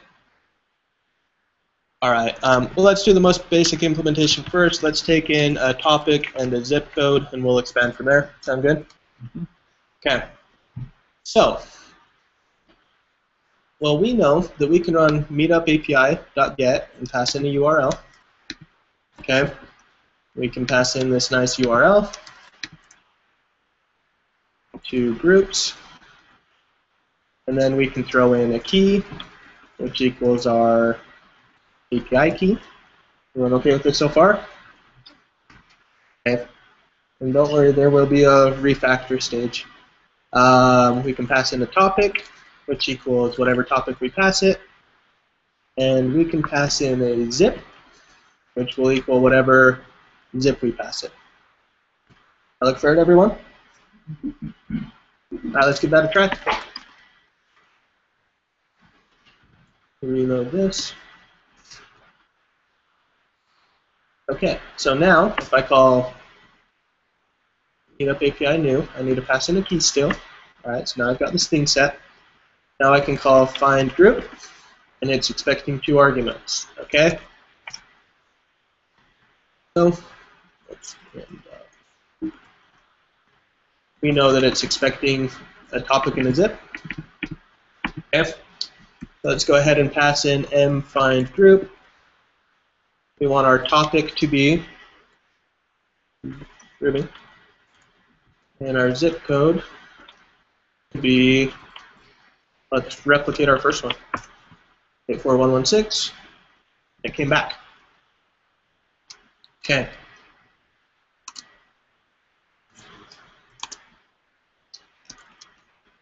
I don't need to escape that because, like I said, by default, it's going to return my parsed response for me. And that's a hash good enough to start using. So if I were to just say, like, you know, search equals whatever, search equals that. All right, now we've got a search. All right, now we've got like search. And we've got, what do we have in there? Results maybe. Okay. And these results have different things, and we can start diving through it, and we can look at topics. Oh, let's look at that a little bit closer. Oh, so let's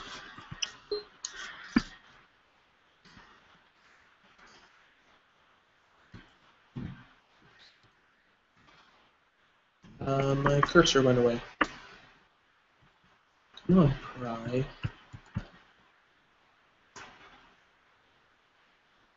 Load my meetup demo.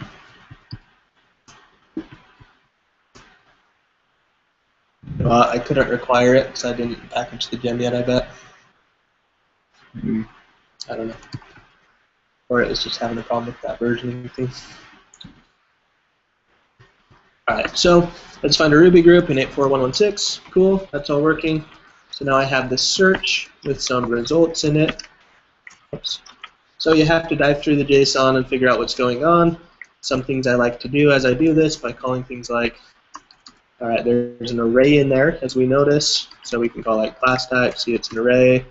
Cool, let's call a count on it. I've got 3 results coming back. Let's look at the first one in the array. I've got something going on there. That's not the one I want, because it's not the one that's mine. Okay, there's the one that's mine, so that's the one I'll play with. Alright, so I can dive down into that just in a normal Ruby way. And now I like to do things like this when I'm working with big JSON hashes. I like to look up things like, crossing my fingers, keys, to see all the keys that are coming through. Okay, likewise you could call it values if you wanted that. But I can simply look at just the keys then I can dive in a little bit more. Anyone seeing that? Quite nice. So we can start working with that data. Okay. In a web app, you might do something just like result equals our search, and then use that within your views or whatever you're trying to do. Cool. All right, let's take this a step further and expose a little bit of what. Well, here's what I'll do. Let me pull in one more method real quick. Let's take a look at categories just to see what they're wanting. Okay. All right, so I also have a, that's posting to groups. How about cities? I'm just picking out any other API method. Okay. So we can just list all cities, or we can format them, or whatever. Point is, I just want to grab another one of these real quick to illustrate a point. So we might decide to go ahead and find cities. Maybe we decide to call that find groups since it's going to return multiple, right? All right. Well, our cities one is going to, I mean, this is the bare call right here. Okay, where we just need to pass in that key equals API key.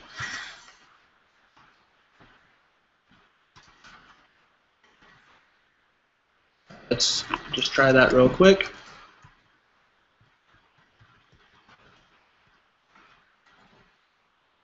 Okay, m equals, let me reload my instance. Find cities. I call it like that. I'm just getting cities back, and apparently it liked my IP address and found close ones based off my IP. All right. But whatever. The point is, we make another one there. There's a whole bunch of options we can pass into it. I'll explore that in just a second. But we've introduced a problem. This code's not very dry. I'm totally repeating myself here, and basically from here to there, I'm repeating myself, right? Let's try it up a little bit. Fair enough? So, HTTP party is quite nice, because we can do something called set a base URI, which is just going to be api.meetup.com. Cool. We're working with version 2 of the API, so we might decide to include it there. You could have version be something that you set if you wanted. By default, it's going to equal 2. So you'd make an API that supports multiple versions, right? So we could say, like, all right, we support multiple versions, and I'm going to go ahead and pass my version in there. Cool. Okay. So now it's going to go ahead and create api.meetup.com/2, which is the first thing I need. So this is our base URI. Cool. If we set that, then go ahead and remove that whole bit. It'll still work. I don't like you guys to believe me, so let's try it again. It doesn't like version because I did something wrong. What did I do wrong? What?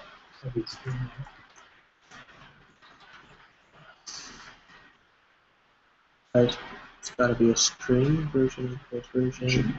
I should be okay. No, you're okay. Doesn't like version. You know an access to you. I'll keep that one as I have an actor accessor, but this base URI currently runs before the instance gets created, which is mentioned. So we'll use the instance variable of it. Not worry about an actor accessor. You just turn it into a method. Sure. Or not? I'm just saying. Yeah, absolutely. M equals meetup.new. Notice meetup API.new. It's expecting at least 1 up to 2 arguments now. So now I just need to pass in my API key. Okay. And you'll notice my version's automatically getting set to 2. If I wanted, I could pass in a different version, like version 1, and communicate with that. This is kind of interesting, because if I take a look at my model here, you will see that I have a base URI. Whoops. I didn't really like that way of doing it. Okay, so I'm going to have to string this on a little bit later, which is fine. I'm just going to put that in for now, and I'll do that later. Mostly for time's sake, and it didn't work exactly how I wanted. Okay, so let's reload this. Forget about trying to do too much. Okay, so now I can call find groups, and then I can go ahead and pass in Ruby 84116, and we still found it. All right, so we've done a bit of cleanup. We've got 2 of their methods done. We only have a few more to go to where we have a fully functioning Ruby gem. Okay, if you guys want some practice, we could build this out and post it as a URub gem that everyone's contributed to or whatever. All right.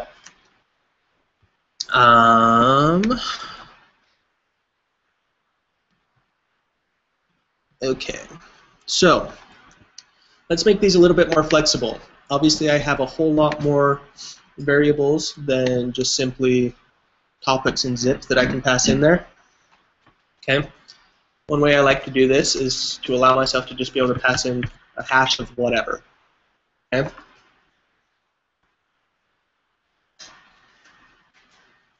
Let's see here. So what this will let me do is come over here.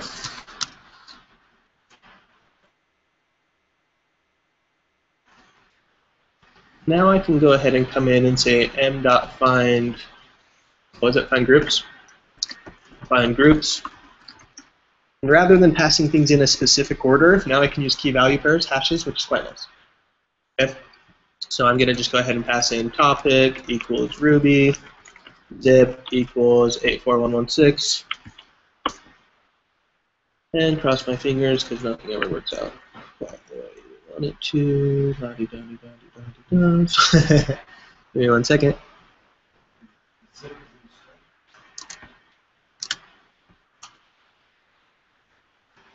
Undefined variable or method topic.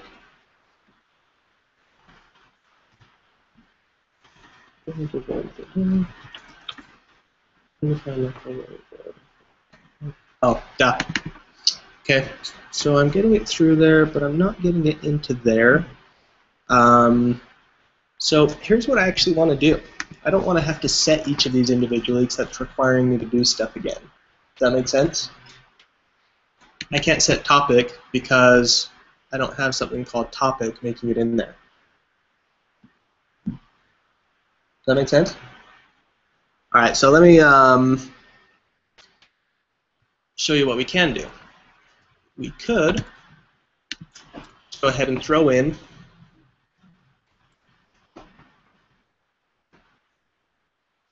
see here. Okay, so here's the path that we want to get. Our API key. HTTP party gives us a nice method called query, where we can throw in a hash of parameters, and it'll chop it up and put it into a single string for us. It'll match our key value pairs,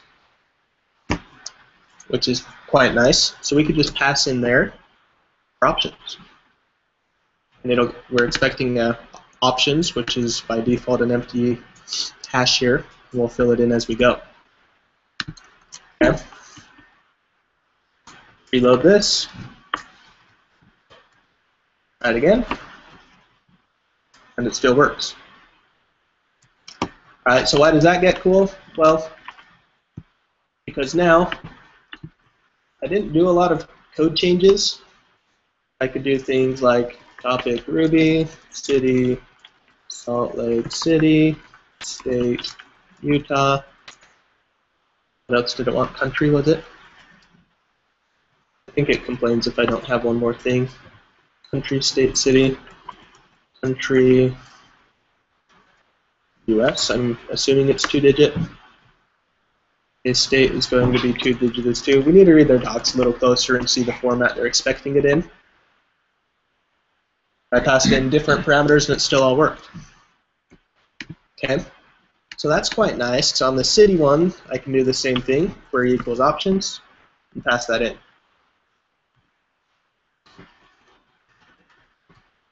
The code is flexible now, right? It's going to tell us if they're missing things, if they have errors or whatever. We can return that to our users. Or we can require things on our forms going into it, or whatever we want to do to play by their rules. All right. So now I've got this nice thing, meetup equals API new. Okay. I can pass that all in. It's working. M.find cities. And I'm just going out on a hunch and saying I can pass in a zip code.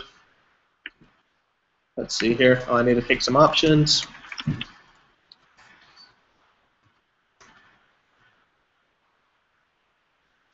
Do this one more time. And there's all the cities around Salt Lake City. Salt Lake City, Provo, Ogden, Sandy, la-di-da-di-da-di-da-di-das. What does that mean? You could probably find somebody's IP and look up the closest thing and do exactly what they did when I ran find cities the first time, right? Or you could pull it in off of whatever data you have about them. Hey, take care, man. Okay. We could rinse and repeat and go through the rest of the methods. Let's refactor once more. I want to get this part out of it. Now, I need to include this key with every request I make. I don't like duplication. I'm going to create a new private method here called merged options. It's going to take a hash of options. Okay. And I want it to do a couple of things. I want it to set that key for me automatically. Okay. And merge two hashes together. Now I have this. This is how we merge two hashes. What this is going to do is set that key on my options hash every time I pull this in. If I do this right, I can get that out. I can get that out. Look how clean this is getting. And then for my query, I'm going to throw in my merged options. That looks a little repetitive. I'm just going to call this merged for brevity. This merged options kind of describes itself already. Whatever, name it however you want. Alright. So this merged option is going to take all the options I throw and add an API key to it. Side effect is you can actually override the API key there. So far. Yes, is a side effect. Not one I'm worried about. Some call it a feature, others call it a bug. Okay. Alright, so I reloaded that. I create a new one, passing in that API key. I find my zip. Still work. Keeping your methods as simple as possible sure makes developing against it a whole lot easier. If you don't understand what's going on here, there's not a lot of code to screw up here. There's not a lot of code here. Small, concise, clean APIs sure are nice. Okay, I can take this a step further. I want to have my users configure this API key via a meetup API key environment variable. This is going long-winded, but obviously you guys are still here. So I'm okay if, as long as you guys want to go. I can wrap. Feel free to take off if you got commitments, okay? But normally we wrap up around 8:30 to 9, just for those who haven't been here. So you won't be rude if you leave, but apparently we're doing something interesting. Okay, so we could do something like this, where we can take an API key, but if we don't get one, we're going to use an environment variable called meetup API key. Why would we want to do this? Security, right? Yeah, so I can put it up in a repository and I'm not hard coding my API key in there, or having to pass, rather having to pass it in every time I call this either. That can just work. Okay. So if I set a meetup API key, I'm going to cheat and use my API key. I don't want to copy and paste.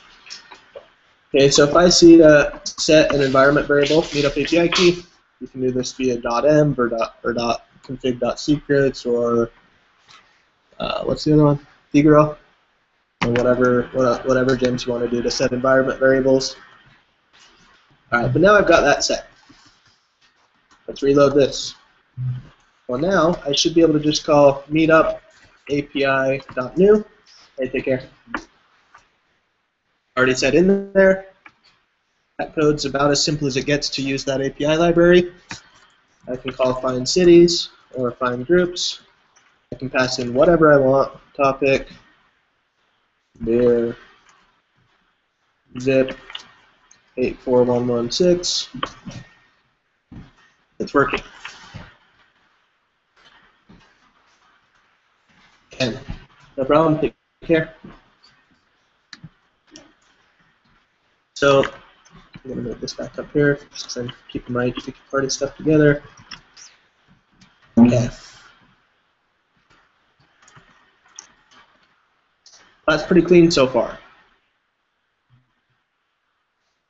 Okay, I wish every API I developed against was this clean. So I can understand this.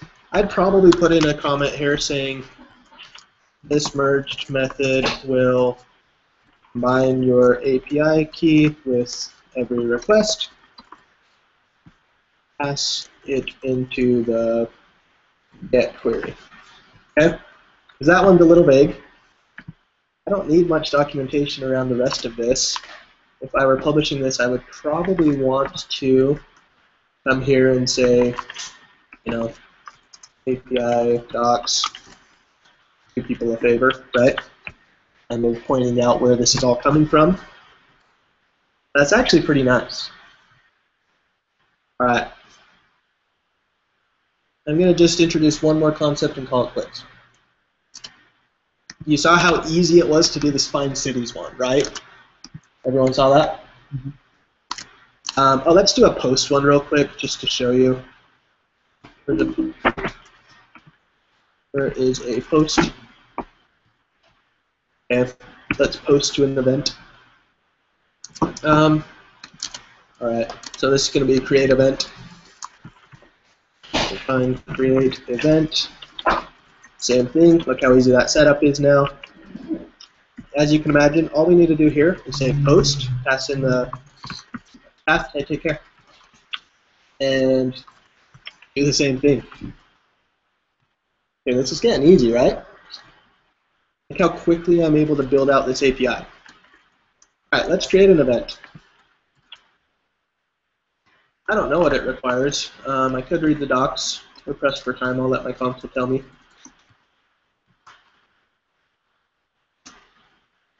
Setup's getting easier too, by the way. Create event. Nil. Okay, it didn't give me any errors. Oh, that is to edit an event. Oh wait, no, here we go. Event create. All required parameters must be supplied. I need a group ID. I need a group URL name. I need a name.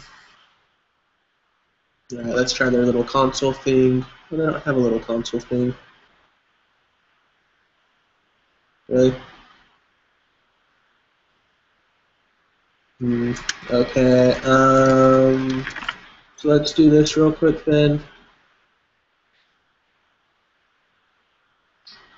Let's find the Ruby one again. I just need to find my group ID.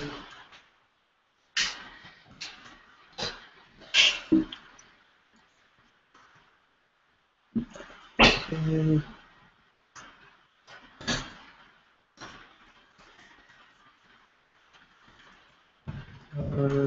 Results. Oops. Alright, so I've got results. First one on here is this. Do I have a group ID anywhere? Parse group. No, I don't. Currently, they don't provide that with the public API. You probably have to go into your meetup page and find your group ID, group hosting the event, group ID, group URL name. Those are the things I need. I'm not being very patient right now. So if we came here to our group, presumably I have an ID. Maybe the slug is it. I don't know. Anyways, we need to read the docs a little bit more. I'm not going to waste a lot of time on that, but you guys get the idea, right? We just do post, and it's going to give us back a response. Okay? All right, the very last thing I'm going to show you is a gem called Hashi. This gem is, I like it, because I like working with my data in an easy way, and I always forget if things are coming in as strings or symbols. And when you start chaining these long things together, Hashi can help out quite a bit with that. It can do a whole lot of things. Gives you all kinds of hash methods.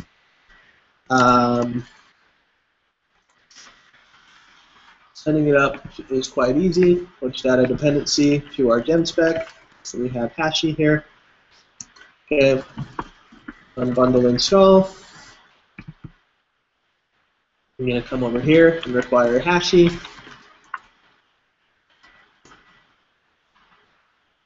Okay, everyone see that? All right. So I would like to take this and call hashi-mash.new on this whole thing. Okay? Now, I'm going to wrap my parameters in parentheses because it doesn't matter until it does. I was using new Ruby syntax where you don't need parentheses explicitly, but when you're doing things within other things, then you do. Doesn't matter until it does.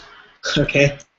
So see what this does, and I'm going to wrap up right after this. It's quite nice, though. We have load our file. Once we load our file, I need to set that environment variable again. Ooh. What was my key?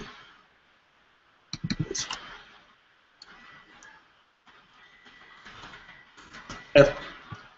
Do that again. And what one did I do it on? Find groups, right? Okay, so now when I call find groups, and I pass in a zip, 84116, and a topic, Ruby, look how this data comes back. Looks the same? Okay. Okay. Alright, we're going to say results equals that. Okay. The big difference is this. I now have my results. I can come through, and now I can call keys on it. I can see my next results. Now instead of having to call it like this, where it only worked this way in the past, calling that results wasn't a great idea because I'm introducing confusion using this name twice. It doesn't really matter. Now I can call results.results, like Ruby method, and get into that. Now I can look at the keys there. Oops. Now I can, so it's an array, okay. I can look at the count there. Alright, so then we can do things like, let's take a look at the first one, cool. Let's take a look at the topics, cool. That's an array, let's grab the first one, cool. And let's grab the name and drive through like that. I like that. Some people don't care. But to me, that's a whole lot easier than typing params, quotes, keep, close params, or whatever, square brackets. You guys get what I'm saying, right? Okay. I like that because it becomes really easy to just do like results.each and start working with our data. Okay. do result. And then we can do result.topics.each do topic. And we can put the topic name. And that looks a whole lot more like dealing with Ruby objects than dealing with hash data. We got a list of all of our things. Pretty cool, right? Very cool. See how easy this is to start working with now? So I like this hashy mash thing. Makes working with my data a little bit easier. When I build APIs, remember I said focus on a few things. Focus on versioning. Well, sorry, if you're hosting an API, if you're providing an API, focus on versioning, but focus on simplicity, ease of development, and clean code. To me, it doesn't get a whole lot easier than that.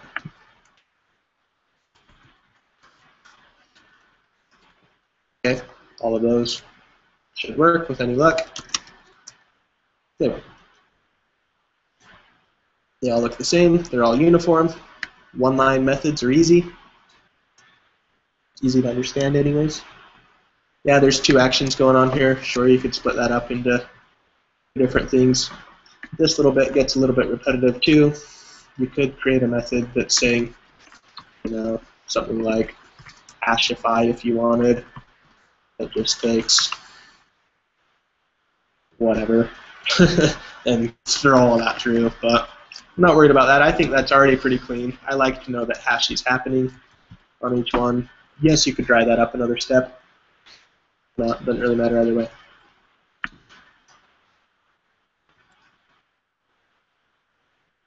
So that's it. Thank you.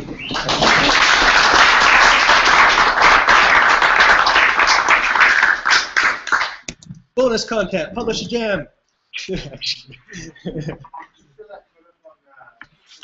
Sure, I can. I'll throw it up on my GitHub.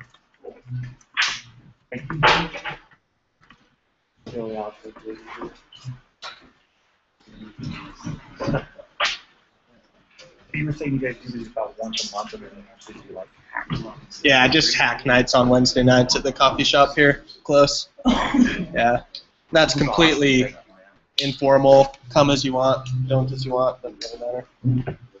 So, anyway, yeah, I'll post that stuff later, probably tomorrow, and I'll push that gem up to Ruby Gems too if you guys want to work on it, because it's really not hard. So.